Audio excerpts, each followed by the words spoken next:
Melihat mewahnya Nissan GT-R 2020. Konnichiwa minasan, selamat datang di Nindo Techno.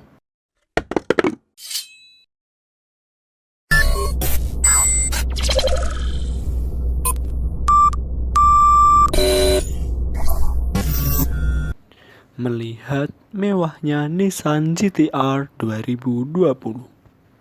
Nissan merupakan pabrik besar dari Jepang yang sudah mengeluarkan berbagai model mobil.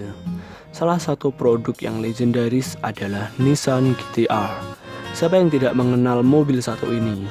Pastinya penyuka otomotif akan mengerti mobil satu ini.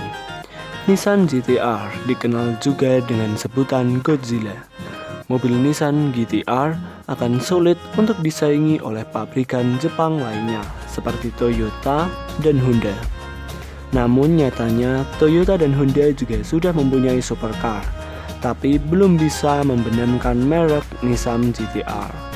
Supercar Nissan GT-R merupakan mobil premium yang mempunyai spesifikasi yang tangguh. Bukan hanya soal mesin yang mempunyai tenaga besar, tetapi juga dari sisi eksterior dan interior yang mewah. Yang paling menarik dari sisi mesin adalah dalam urusan perakitannya, yang masih secara manual atau artinya masih menggunakan tangan dan masih sedikit dibantu oleh mesin. Tidak hanya itu, sisi menarik dari Nissan GT-R adalah mesin yang dirakit hanya diketahui oleh 7 orang teknisi saja, sehingga kualitas dari mesin Nissan GT-R tetap terjaga, serta tidak ada produsen lain yang bisa menirunya. Walaupun begitu, Nissan GT-R masih belum bisa menandingi nama besar supercar dari Italia. Bisa dibilang negara tersebut merupakan gudangnya supercar. Tapi dalam persaingan spesifikasi sebenarnya Nissan GT-R masih bisa disandingkan dengan supercar Italia. Untuk lebih jelasnya untuk spesifik dan harga Nissan GT-R berikut akan kita kulas. Di Amerika Serikat sendiri, harga Nissan GT-R belum ada perubahan dari bulan Oktober 2020 ini, atau sama dibanderol dengan harga September lalu. Perlu diketahui juga bahwa mobil ini belum diluncurkan di Indonesia. Untuk di Amerika sendiri, harga Nissan GT-R kisaran 1.013.540 US dollar. Untuk eksterior dari Nissan GT-R, Nissan GT-R kayaknya sudah jelas bagaimana eksteriornya.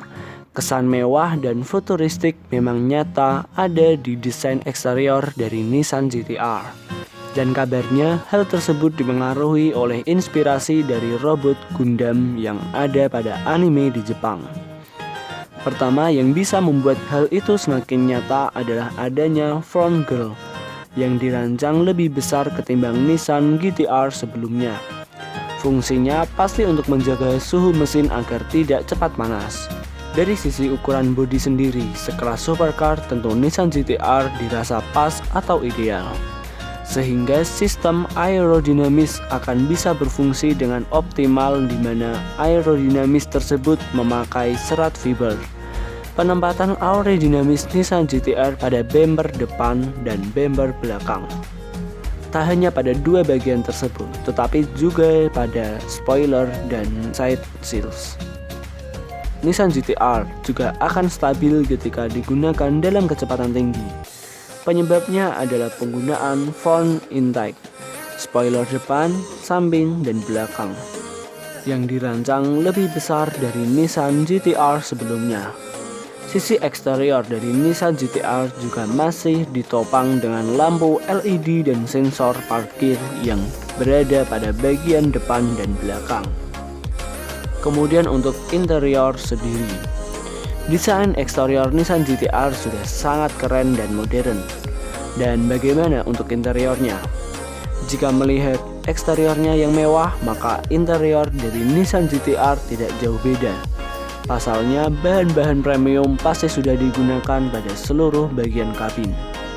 Nissan GT-R menawarkan display screen yang lebih besar ketimbang sebelumnya.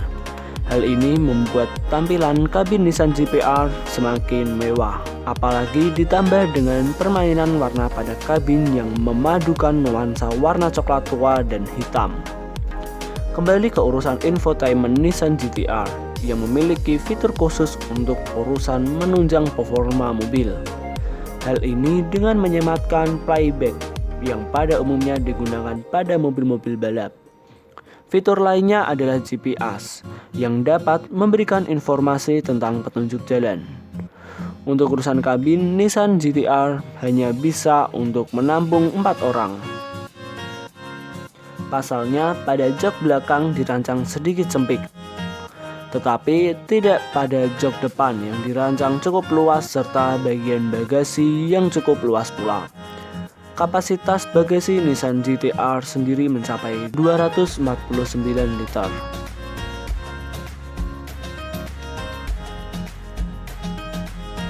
Keinginan memiliki mobil supercar seperti Nissan GT-R memang sudah menjadi dambaan banyak orang. Akan tetapi, untuk di Indonesia sendiri, mobil Nissan GT-R masih belum diluncurkan di Indonesia. Nissan Indonesia kayaknya masih belum bergairah untuk mendatangkan mobil Nissan GT-R. Kebanyakan Nissan Indonesia meluncurkan mobil SUV dan MPV. Mungkin hal ini juga dipengaruhi oleh karakteristik dari konsumen Indonesia.